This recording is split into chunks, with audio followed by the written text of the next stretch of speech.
Valbona Zeneli, eksperte e çështjeve të sigurisë, i tha Zërit Amerikës se për vendet e Evropës juglindore tërheqja e investimeve të huaja është një sfidë e vështirë dhe ka të bëjë në radh parë me forcën e institucioneve të çdo vendi.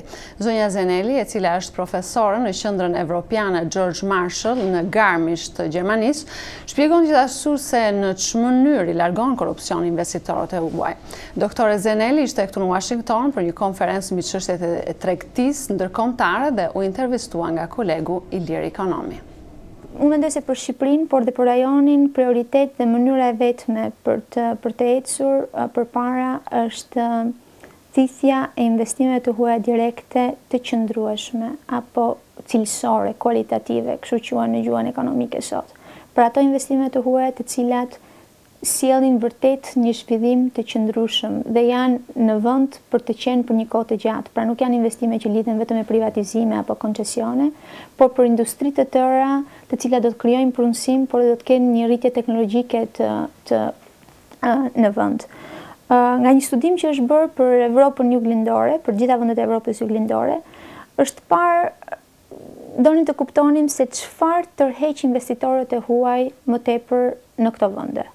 Dhe ka teori të ndryshme. Disa thonë që tërhiqen nga taksat e ulta, tërhiqen nga kostoja e ulët e punës, nga burimet natyrore.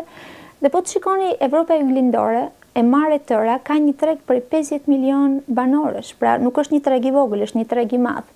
Ka një pozicion të jashtëzakonshëm strategjik, ka afërsi me tregjet e Bashkimit Evropian. Dhe nga studimi e cili u bë për të gjitha vendet e Evropës juglindore, u pa që tërhiqen nga cilësia e institucioneve. Pra, sa më e lartë është cilësia e institucioneve në vend, dhe kur flasim për cilësi institucionesh, flasim për kontrollin e korrupsionit, flasim për ligjin, flasim për zbatueshmërinë e ligjit, pra flasim për reformat në të gjitha tregjet, në tregjet ekonomike, financiare, dhe u pa që kjo ishte arsyeja kryesore që tërheq ose jo investitorët e huaj në Evropën juglindore.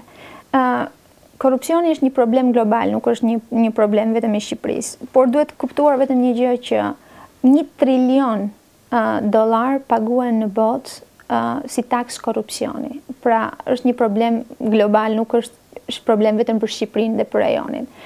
Por për $1 që paguhet si korrupsion, pra si bakshish, si gjop, si duam ta quajmë, $1.7 është kostoja që kjo i sjell shoqërisë. Pra nuk është vetëm problemi që krijohet në momentin e një akti korruptiv, por është janë pasojat të cilat këto krijojnë për vendin, për të ardhmen e vendit, për zhvillimin e vendit. Ekonomia shqiptare, por dhe ekonomitë e tjera të vendeve të rajonit vuajnë nga informaliteti. Mendohet që informaliteti shkon 30 deri në 40% të vendet. Ka një shprehje që thuhet për investitorët e huaj, janë si kaprolli, janë shumë të bukur për të parë, po friksohen shumë shpejt. Pra nga një ambient i tillë, i cili nuk ka një sistem rregullator të qëndrueshëm, nga një ambient ku ligjet janë shumë të bukura në letër, por nuk janë të implementueshme, investitorët e huaj tremben.